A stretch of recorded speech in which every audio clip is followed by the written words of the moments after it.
berkata di pelataran rumah Tuhan itu jauh lebih baik.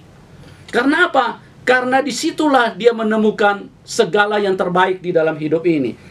Kita lihat dulu satu ayat di dalam 2 Timotius 3 ayat 12-14. Memang setiap orang yang mau hidup beribadah di dalam Kristus Yesus akan menderita aniaya. Sedangkan orang jahat yang menipu akan bertambah jahat. Mereka menyesatkan dan disesatkan. Tetapi hendaklah engkau hidup berpegang pada kebenaran yang telah engkau terima dan engkau yakini, dengan selalu mengingat orang yang telah mengajarkannya kepadamu. Ya, di sini juga Paulus berbicara tentang aniaya, tentang penderitaan yang dia temukan di tempat lain. Di tempat lain ada begitu banyak hal-hal seperti itu. Bahkan di dalam Matius 13 ayat 22 jelas di situ dunia ini penuh dengan penipuan. Makanya dikatakan ada firman yang jatuh di semak belukar duri. Artinya waktu tipuan dunia ini datang, firman itu tidak bertumbuh. Firman itu justru malah mati. Kita perhatikan dunia ini terbangun dengan konsep penipuan. Itu sebabnya di mana-mana itu semua harus hati-hati dalam kehidupan.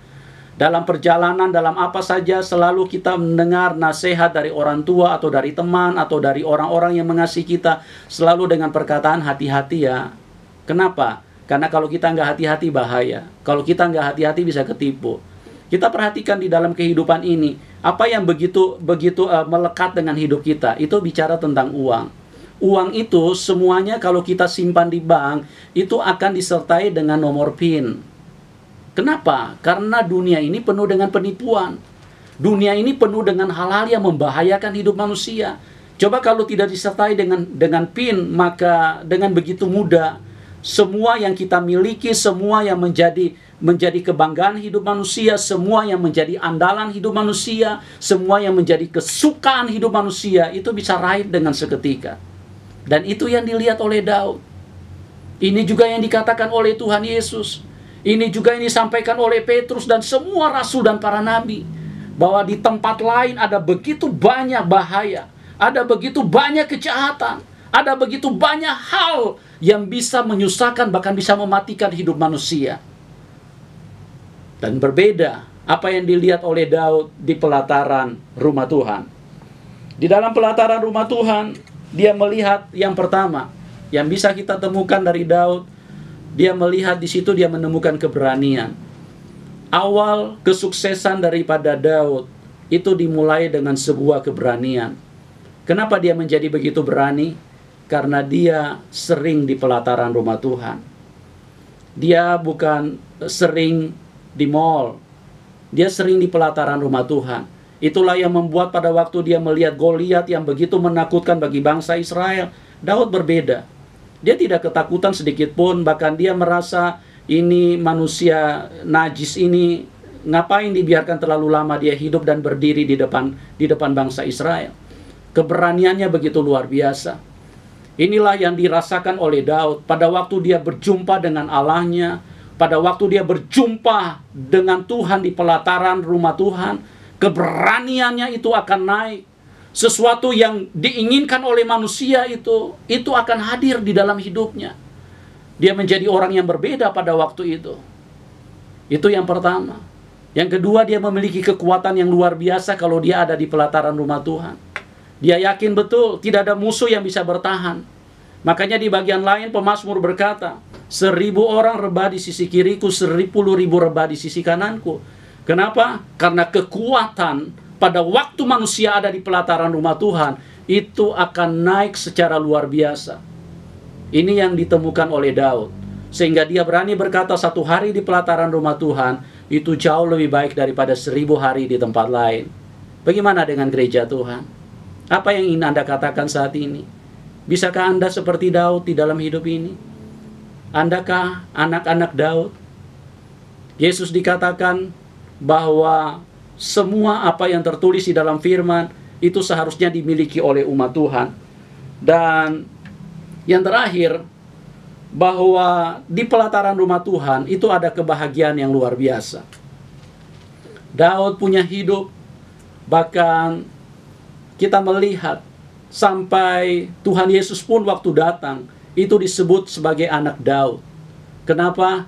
Karena itu melambangkan kebahagiaan yang luar biasa yang dimiliki oleh Daud di dalam kehidupannya, bagaimana dia bersama-sama dengan Tuhan, dia sering menjumpai Allahnya di pelataran rumah Tuhan. Bapak Ibu dikasih Tuhan, waktu kita terbatas dan kita sudah tiba di penghujung. Kami ingin sampaikan bahwa ada beberapa informasi yang mungkin kita perlu dengarkan. Miracle of Christ mengadakan ibadah setiap hari Minggu jam 10 pagi di Hotel Sol Marina. Kami hadir di Hotel Sol Marina di Tangerang karena kami merasa terbeban untuk umat Tuhan yang ada di sekitar sini. Anda yang rindu berjumpa dengan Tuhan, kami ajak untuk mari bersama-sama datang. Dan mungkin ada yang bertanya alamatnya di mana.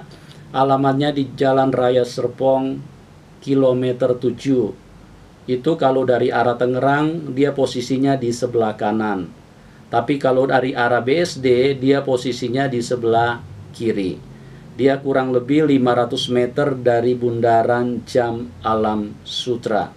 Sekali lagi, bagi Bapak Ibu yang rindu, kami tidak punya tujuan untuk Anda hanya sampai ke dalam gereja, tapi kami rindu supaya kita semua bisa sampai ke dalam kerajaan surga.